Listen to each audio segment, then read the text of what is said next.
This episode of Dispatches from Planet Albany is brought to you with support by New York State United Teachers, which represents more than 600,000 educators and school-related professionals in New York. If you're interested in how your business or interest group can support Dispatches from Planet Albany, contact david.lombardo@wcny.org. And if you're interested in personally supporting the show, visit capitalpressroom.org/donate. Oh, are you going to be so excited when we do the podcast from my new mini mansion? I'm very excited for that.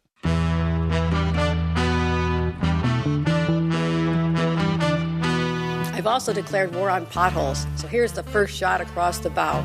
Well, as you know, with Planet Albany, there's always something that makes the planet turn. And it's this amazing view of D.C., and Eddie Vedder comes out. And he goes, "You have a cigarette?" And I've never smoked in my life, but if I had, I wish that was the moment. And this strategy takes us from potholes to knotholes. I would like to say it was a pleasure, Mr. Kim. But I'm on the road. I'm David Lombardo, and this is Dispatches from Planet Albany, a WCNY podcast about power and politics in New York. And this episode is the conclusion of our two-part conversation with Shontell Smith, who is reflecting on her time as political director with Andrew Cuomo's bid to be the Democratic mayoral nominee in New York City. Were there any endorsements that you were hoping to get that never materialized, and maybe there was some discussions, but they just... I want to say this about that. If you all knew, because I have the list of all your little progressive faves and besties that were behind the scenes trying to help this campaign. That's all I'm going to say. There were a lot of people that were like, look, I can't go out there. I can't jump out the window. I'm not going to jump out the window. If you need help with this particular demographic, or if you need help with X, Y, and Z, reach out and I'll be helpful. You have to remember, we have the most endorsements. The campaign had the most endorsements, but there's a whole group of other people that were neutral or silent or whatever that were also on the back end helping the campaign. Because I think people felt it was inevitable that he was going to win. I think that's definitely the case, because I remember talking with elected officials from New York City who, when I would ask them, well, why are you backing Andrew Cuomo? And they would say, he's going to win my district. Yeah. When he did go out, like, that went with him, people freaking loved him. Like, crying, like, come up to you and be like, hold on, let me call this relative because they love you. I used to watch you every day during the COVID briefings. I used to da-da-da-da-da-da-da-da-da. Like, the week before primary, we were doing these trucks every single day. And the amount of people that would like run up to the truck or like from their windows, like be waving or like, you have my vote. I don't think there's enough recognition of how like the contrast from 4 years ago to now, where Cuomo is with people. So you mentioned earlier how there were people who love Cuomo and there are people who hate Cuomo. And for the people who hate Cuomo, he's got a 30-year record or more for them to find a reason to hate him. And the thing that pops to mind, though, from the last 5 years is COVID-19 and the harassment allegations. How do you feel like those two topics were handled when they were handled at all? Because it seemed like there were elements of that the campaign just didn't want to talk about. There's a whole bunch of things going on. You got Trump. During the campaign, I think there was an inquiry that was opened. I think there were some legal things going on concurrently with the campaign. So I think the campaign's approach to it was, he answered what he could and would. But then there were other things that he couldn't answer due to pending litigation and just other, and I just have this question, and I don't mean this to be in a way, but how much should you talk about it? Like, if you meet with a reporter, should that be the topic every single time you meet with a reporter? Or should you talk about the things that people care about in the city that are about to vote for you? Now, if that's the thing that the voters want to talk about, then yes, you should talk about it. What is the appropriate level of discussion when it comes to these types of things? I don't know. But I feel like, when he did his campaign, I think when he announced his campaign, I think there were times where he did speak about it to the press. It was the same lines and same tenor from the last 4 years. There was no, at least from the outside, what might have been as self-reflection or perception that people had legitimate concerns. But maybe there is self-reflection, and that's how the candidate Mm. feels.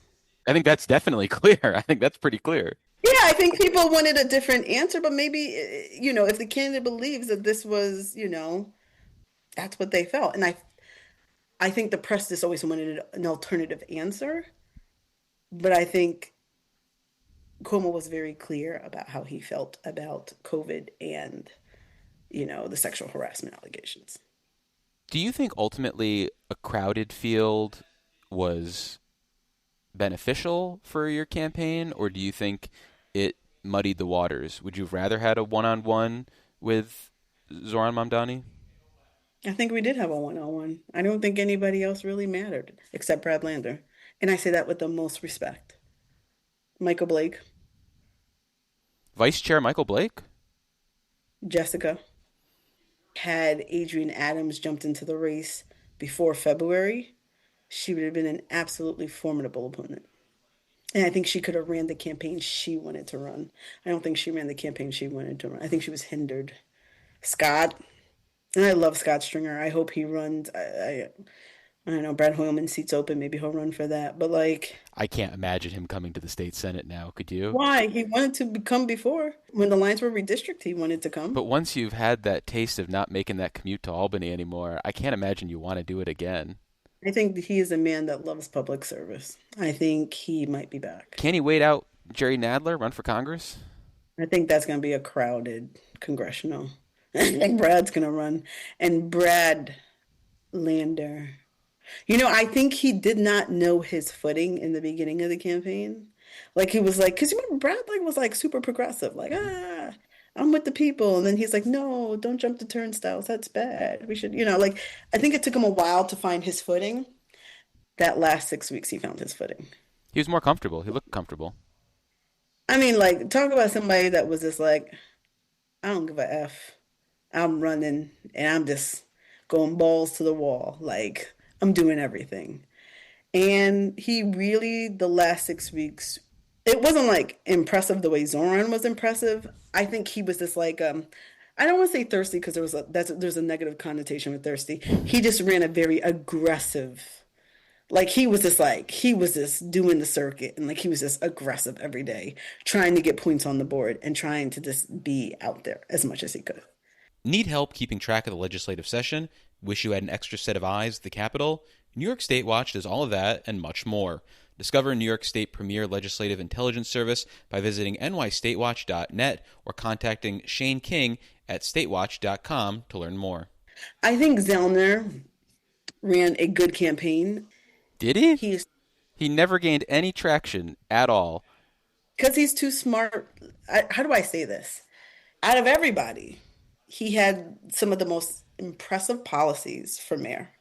You could tell he really spoke to New Yorkers and came up with a comprehensive mayor policy position, from childcare to housing to he came up with really good ideas. But when there's 15 people in a campaign, in a field, it's hard. And Trump is at the federal level, just taking up all the airspace. It's really hard to get airspace. And unfortunately, that's why Zellner didn't get airspace. If Eric Gonzalez left tomorrow and that Brooklyn DA was open, he'd be an excellent person. He'd be an excellent person for future LG. He's there mentally. He's just got to figure out how to appeal to people a little bit more. But he's there. Do you think he has a long career ahead of him in elected politics? Because I don't know if he does. The experience seemed to rub him the wrong way or maybe leave a bad taste in his mouth. No, I don't think, no. Jessica didn't, move. Scott Stringer didn't move. It's not because they were bad campaigns. It was a crowded field, and it's hard to get a leg up in anything. Oh, yeah, I'm just saying with Zellner Myrie, I think that my takeaway from his campaign was that his strengths are what you were talking about, policy. They are not necessarily the retail politics, and going through all this work over the last year to get 1% of the vote has to leave a bad taste in your mouth. And I wonder whether he looks around and says, maybe I'd rather do something where I'm focusing on policy and not focusing on electoral politics. Maybe that means becoming the policy guru of the state Senate. Maybe it means doing something else with your life. He is a lawyer, and he went to a good law school. I can't remember. Cornell, as he reminds us. Child, whatever he can do and make a whole bunch of money. It's a life choice of does he want to stay in government and work for the people, which I know him and his wife are very civic minded, or do he want to make that paper? Because, I always want to make that paper. I've done mine. But I always want to make that paper. So it's just up to him. But I think, I think he has a future. What did you think of the mayoral campaigns? Like, what did you think? My big takeaways, with the caveat that I'm 3 hours north of New York City, and my reaction is a mix of what I see through the communications and the media coverage and what people smarter than me are telling me, is that Cuomo was running the same type of campaign that he might have run if he was running for governor. Very heavy reliance on TV as opposed to shaking hands, kissing babies, something he's not necessarily that comfortable with unless it's a sort of fixed audience. Then thinking about... Oh, wait, stop. The fixed audience. No. Crowd control. No, I'm gonna look. He's doing it now. He has to do it now. Those aren't fixed audiences. He's walking the neighborhood because he has to. Babies. He's got to step out of his comfort zone, and I don't think we saw that during the primary. I don't think he has to. He wants to, because I think he's received a lot of the criticism, and he's self-reflective. And I think he admitted that he could run a better campaign, and he didn't, and he did play it safe. So I think this is a reflection of, him being more out there and being more aggressive. But continue. Yeah. My other takeaway with the Mamdani campaign was that they were able to mobilize people through social media in a way that we haven't seen. It's the favorite expression of Rich as a party and others to say, Twitter is not real life. But it was this election. And he somehow got people to move off of social media and to knock on doors and to vote, as you said, for the first time. DSA has been building for years. Mm-hmm. So some of this is Zoran. I am not a comrade. But no one's mistaken you've won for one. But some of this is the work that DSA has been doing over the years. In 2019, we had Julia, and she was like the only DSA member, I think. Mm-hmm. Now they have I think 9 or I don't know the number, but they've grown, and they've grown in grassroots. And I'm interested also to see how much of the college campus protests that have happened over the course of the past 2 years or year, how much did that increase voter participation or alertness? The people that are protesting the Gaza, Israel stuff, those people also worked on campaigns and helped volunteered on campaign. So I'm interested to see how much if that played a role or anything like that. Definitely did, but we've talked with the New York City DSA on this show. We had their co-chair Grace Mauser on recently. Listen to our archives wherever you download podcasts, and they talked about their enrollment spiking with his campaign launch and their endorsement, and then all through the campaign. And they even talked about him personally recruiting the last 10 DSA members to get to 10,000. He also had DSA people from outside the city work on the campaign. And for I think one time there were DSA people from Yale or something going into Brooklyn and campaigning. So some of it is New York City DSA, absolutely. But he did a good job of getting neighboring DSA people to assist with his campaign. And AOC, let's also his numbers also on Twitter skyrocketed the day AOC endorsed him. It was doof. So I don't want to say Zoran didn't do anything, but I think we neglect the base of DSA and how they've been nourishing and growing, through the past couple of years. Yeah, but I think he is the perfect messenger because there are, we've talked about, a growing number of DSA members in the legislature, but they might be good for their district. Farah Soufrant Forrest might work in her area. Julia Salazar might work in her part of Brooklyn. Julia Salazar works for every district. Don't you ever. Because let me tell you, she is my first. If I had to close my eyes and judge all DSA based off of Julia Salazar, because that was my first interaction with someone from DSA. Oh yeah. Give me 100 more. Neil Breslin, like Julia Salazar. It's like, this is where I stand. Tell me your arguments. She 9 times out of 10 has a retort, and it's an intelligent, thoughtful, thought-through retort, and it's not like emotional. Well, you're just a person that represents corporations and billion. Like, it's just like, look, well, this is why. I can do this. I can't do that. If Zoran is going to approach being mayor like that, give me 100 more. I think he will. Give me 100 more. What he has shown since the primary and through the primary is that he is a person that's going to listen to everybody. He's going to hold firm to his principles.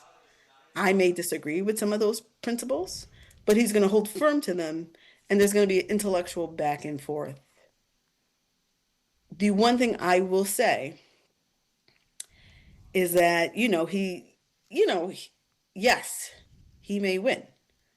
But in order to ensure that he wins, they're going to have to go out and try to woo now the Cuomo and the Adams and the other people. It's not just Democrats, you have well, and the people who sat out the primary, they need to make those people comfortable with them. Yeah.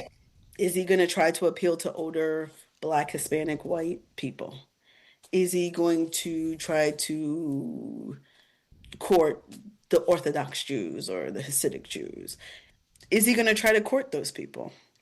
At this point, and I'm going to say this for all the haters, I don't care, but Zoran should have a big tent so he can get as many votes as he can. You're only as good as your allies. So, there's a pivotal moment where if someone disagrees, don't pile on them and attack them. Try to help them to yes. I find that and I'm going to say this, Twitter is crazy. I'm a big girl. I get paid to deal with haters. It's fine. But some of the craziness of these people on Twitter, if that's representative of his supporters, it's going to turn people away. So maybe he should be mindful of the people he surrounds himself with and his supporters and how they present themselves during this crucial time when you should be building a big tent. Do you think we should be judged by our supporters on Twitter, though? I think if you have supporters that are elected, okay, acting unprofessionally and acting like who are you thinking about? I feel like you have somebody in mind. Besides my usual hater, Gustavo, there's nobody. Let me stop. Wasn't my brain my name comes up? It's par for the core. I ran a race, I lost. I'm cool. Did I not sleep? I slept. Yeah, I was concerned. I texted you the day afterwards, just saying hope you're doing okay. I'm good. Yeah. It was I'm good. I think sometimes when people don't have lives and politics is the only thing they eat, sleep, and breathe. I have a husband. I have a dog. We were traveling the next week. We're selling our house. Our house is almost completed. I have family and friends. I have things to ground me where it hurt. It always hurts your heart because you see people working hard on the campaign. Just I'm sure with all the other campaigns that lost, there's a moment of sadness. And you feel bad. People were sad. People were crying. People were upset. We had a lot of young kids on the campaign that had never dealt with a loss. I worked with the Senate Democrats, so I had a decade of losing until we started winning. But there was a period where I remember how it was to lose a campaign and you're so invested in it and you're getting upset when people are saying crazy shit on Twitter and you just can't sleep. I'm 43. Child. The only person that can disrupt my sleep is my husband. Maybe your dog? If Bitey's sick, he could disrupt my sleep. But I don't know. I think I learned a lot. I think it was a good experience. I wish everybody the best of luck. I know everyone's like, oh, Cuomo shouldn't have ran. If Zoran lost, he would have ran on the WFP line. So, You like, what think are we so? talking about? Absolutely. Or they would have ran someone on their line. Yeah. There's no way you could do a primary saying anybody but Cuomo. Cuomo wins the primary, and then you're gonna be like, "Hey, let's endorse you." Like, no. I think they would have gone more practical. I mean, depending on what his performance Yeah, was in depending second on place. yeah. So everyone just has to have their process. Cuomo wants to run, let him run. Zorn or somebody else was gonna run no matter what. Like there was never gonna be just Eric Adams, Curtis Sweela, and the winner of primary. There was always going to be someone else from a alternative campaign. Jim So, Walden. you know who was really funny? I know I found like that Whitney Tilson Whitney dude. Tilson, yeah. I found him hilarious. Doesn't care for socialists. I think people don't know what to expect with socialists. Honestly, because the news has become so polarizing. Do you know what do you expect when you see a socialist? And we spend so much of the campaign talking about other stuff except for what these people really want to do and stand for. Like I love when like people, especially like political, be like, "Oh, this tweet from Zoran. Oh, why didn't any of the campaigns find it and use it? Why didn't you do your job and look it up? When people gave you shit, why didn't you use it?" I could go on and on about the press because I have actually said this to Jeff Colton once. And I was just like, I love the press. I am not a Trumper. I'm not going to be like, oh, the press is fake news. Like, no, the press is great. I just think like all these anonymous sources, but not people putting their name on things, sometimes distorts the truth.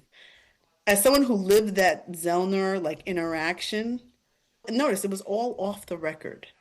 I just think sometimes when it's like crucial elections, we let fantasy get in front of real life. And that's it. Do you think there was a good enough Oppo campaign for the Cuomo team? To be honest, because I had friends on the campaign, I didn't really want to know what they had. I don't want to know anything about like I know some of these people in real life. So like I don't want to know any Oppo who got on like any of my like real life friends. I just don't. So for me, I that was more press. I think they had Oppo. I think everybody had Oppo. I think everyone had Oppo books. I can't believe that people didn't have Oppo books. I think every single campaign had Oppo books. But like more of Zoran's tweets have come out and been promoted in the aftermath of the primary than were prior to the primary election. I don't know. I can't imagine that the Cuomo campaign. Like one thing I know about Cuomo, he gonna research people he doesn't agree with, and I can't imagine that they did not have these tweets. I can't imagine that Cuomo, Andrew Cuomo, didn't have an Apple book on everybody, and I can't imagine that they did not present it to press. I refuse to believe that. I refuse to believe that. Well, there's a lot more for us to talk about moving You forward. I'll give you two more questions. I got to move on. I got to get ready for other stuff. What other stuff you got? What's better than me? Nothing's better, but I have other obligations. And we got to get ready for a departing toast for Michael Gormley of Newsday, who's retiring. Michael's retiring? Yeah, do you want to share any Michael Gormley memories on the air? Is this his last day? We're toasting to his retirement. Can I just say I enjoyed his like voice? It's like a weird. It's like I think he could have been a yacht. What is it? Like yacht. The music when you listen. Oh, Yacht rock? Yeah, I think he has like a. He has like a. It's like it's a little bit deep, but like you don't think so? Like his voice is a unique voice. I just think more about his physical demeanor, and I think Well, yeah. Well, I mean, he's a little. I think of Hagrid from Harry Potter. I was gonna say like he's a little bit Eeyore-ish. Like he's like, leader. Do you, But he was a great reporter. On that positive note, we've been speaking with Hey, Shontell. Emma, If you're I'll let you listening. share. Emma, I know my girl is listening. Holla at me because I have lots of things to talk to you about. Emma is his significant other. Thank you for adding that context. We've been speaking with Shontell Smith. She is a partner with Tusk Strategies, where she's the head of their New York State practice. Wait. I have one more question. Sure. So, are you done for the summer, or do you still do like dispatches? Like, what's going on? Not only Are we going to keep going every week? We are going to potentially grow to 2 episodes a week. I saw that. Oh, can I say something? Say I it. saw that you had that pollster on. I Adam haven't had a Carlson. chance to listen to him. Let me tell you two of my greatest treats of this election. Him and a guy named Lang? Michael Lang. Except he did a problematic tweet for me today when he was like, I'm just going to say it now, Kamala, you're going to lose the 2028 presidential election. Don't say that. Support Black women. But I will say those two, pleasantly surprised. They were honest. They were very honest. Like, I think he did, like, the day before the election, he was like, I'm going to give my predictions. And I was like, oh. And he was like, Zoran wins, but it's going to be a tight race. Is this Lang or Carlson? Carlson. And I found their, like, analysis very insightful. And I'm someone from the opposite, like, we clearly, like, he didn't rock with Cuomo. But I found his polling insightful and honest and transparent. And I think he has this new polling company he's doing, Zenith. I wish him the best because I actually want to, like, I'm going to reach out to him. I found him to be a delight to follow on Twitter. Him and the Michael Lang. I truly found them to be a delight. They have special stars, like people I follow, like people I care about. I actually care about what they say. They were a delight. Well, that's a fun. Why are you smiling? I like to know that. It speaks to me. It speaks well of you as a person that you're able to take in the other viewpoints that are out there and other thought leaders, because I don't think everyone is able to do that. And, like, it even made me be reflective of how I presented myself on Twitter also. Because, like, I would get hate. Like, people can't, unless they follow me, they can't respond. But they can, like, retweet and, like, wait for them. And it also made me reflective of how in the beginning, me and Kevin Elkins were, like, the two assholes. Like, Cuomo's up by 20. Yeah. And people are like, girl, like, stop. It just made me reflective. There were a lot of good people with a lot of good hot takes post-election and during the election. They had a lot. I saw a new budding of Twitter / political commentary from, like, not your traditional reporters, but just like a new class of people that came out from this election. Better commentators than some of the reporters. Yeah, no, seriously, all jokes aside, like, very thoughtful analysis of what people were doing right and wrong. And where, like, there's going to be problems and stuff like that. So there were just a lot of good people on Twitter to follow, even though I hate Twitter. And I'm like, Twitter's not real life. But there were some good But you're people lurking there in the background, checking it out. I'm like a lurker, but then sometimes it's unhealthy. I had someone that would, like, they blocked me, but then would, like, post about me and say, like, nasty shit just because they don't agree with my choices. And it's just like, okay. And then, like, all these random people were, like, adding me. And I'm like, what did the person say about me? I came unblocked. Like, what is going, like, it's just so crazy. Okay, I'm sorry. I just been dragging you. But if you want me during the summer, we will be calling you. Okay. Thank you.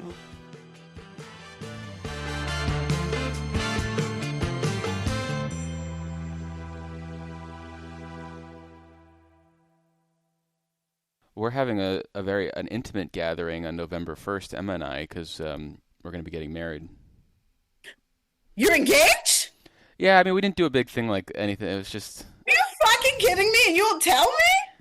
Well, I'm telling you right now. Okay. Wait, do people in the world know, like, if I, like, make a joke or something? No. People in the world don't know. No, I didn't post anything on social. So Her boss just found out yesterday. So don't make a joke about it. Basically. You can if you want. I'm okay.